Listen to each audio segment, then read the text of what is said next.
Boldwood presents Time to Take a Chance, written by Debbie Howells and read by Imogen Church. The moral right of the author has been asserted.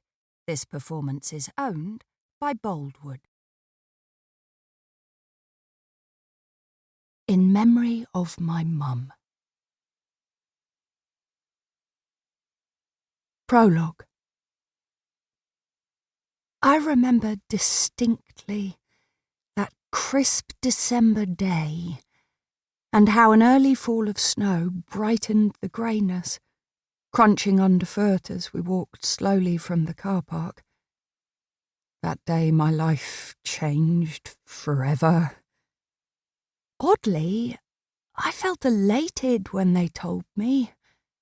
At last I understood those terrible headaches, the mood swings, and why from time to time my legs would collapse from under me without any warning at all. And now that all these doctors and consultants at last knew what was wrong with me, they could get on with fixing it. At least that was what I thought back then. But it doesn't always follow, particularly in the case of an aggressive tumour like the one they found in my brain. My euphoria had been short-lived, of course. I struggled to accept the truth.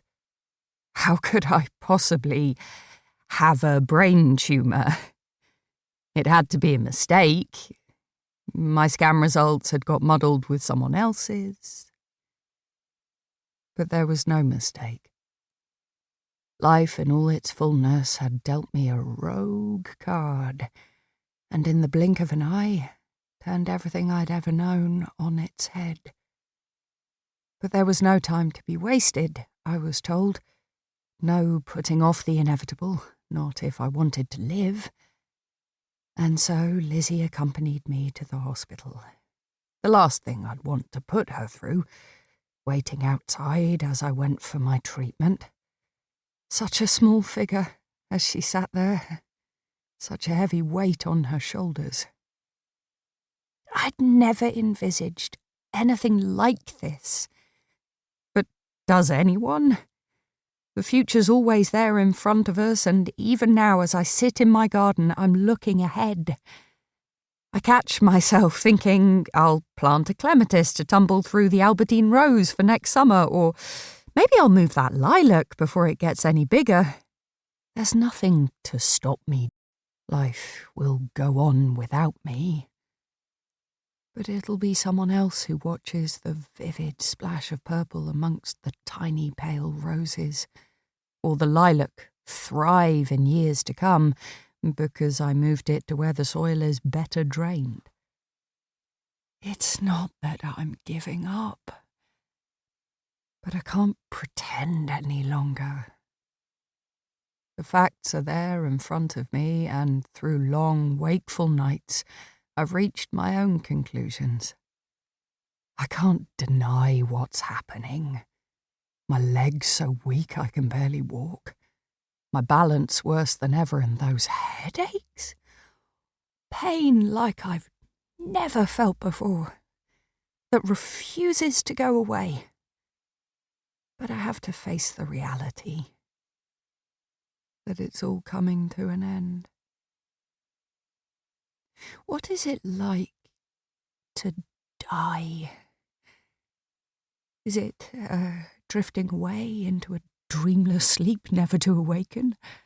Or an arrival somewhere unimagined, carrying the story of a life like a backpacker? Would it be easier not to know it was coming? Not to have had the scan and to just have nature take its course, knowing what lies ahead? For me and Lizzie. With her long tawny hair and dark brown eyes, she's as beautiful on the outside as she is inside. There's a trusting gentleness about her. Perhaps a little too trusting, I think, sometimes. She always expects the best from people, relies on them even, and every so often they let her down. Not that she isn't capable, because she is, but she looks for reassurance, as though she doesn't quite trust her own judgment. It's Lizzie's future I'm worried about. She needs the wind in her wings, light in her path, and dreams to take her wherever her heart desires.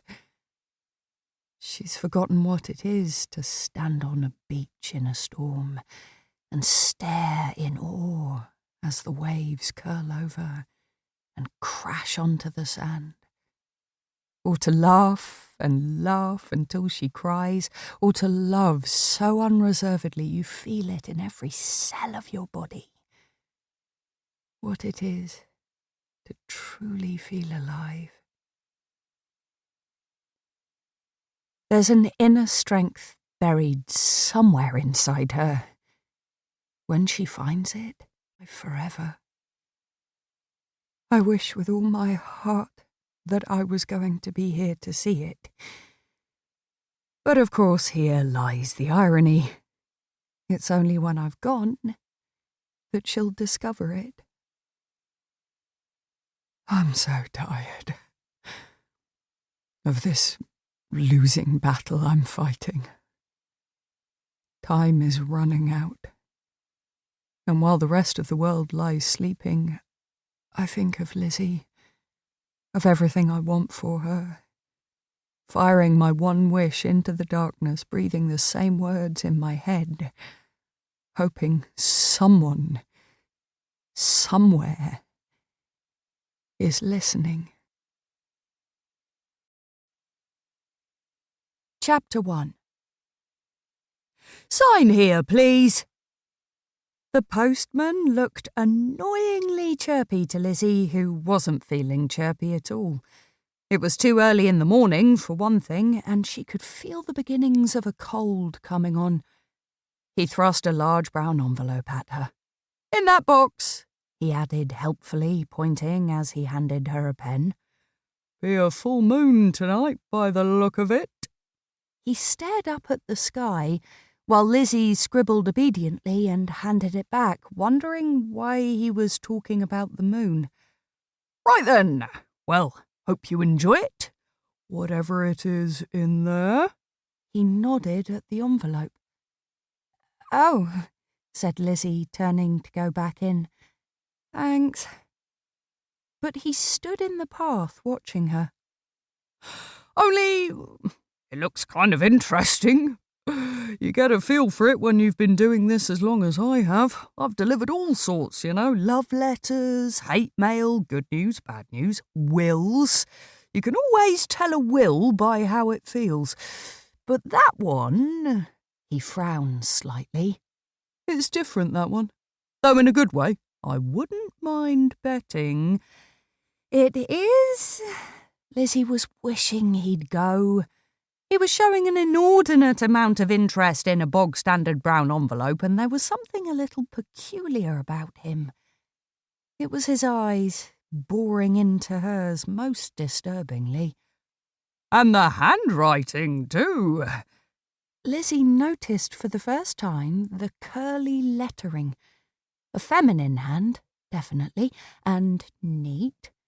Then looked more closely, frowning before decisively thrusting it back at him.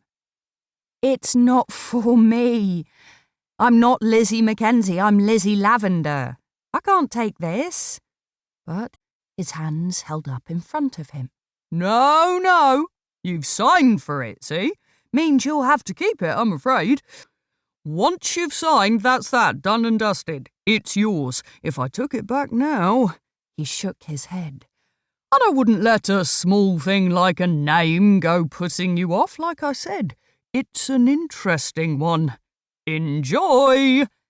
This time he went, leaving a perplexed Lizzie staring at her envelope. When she looked up, he'd vanished. That was how it began. The day fate dipped a finger in Lizzie's life, rippling its smooth surface. The kind of May morning that breathed promise. But not for everyone. To Lizzie,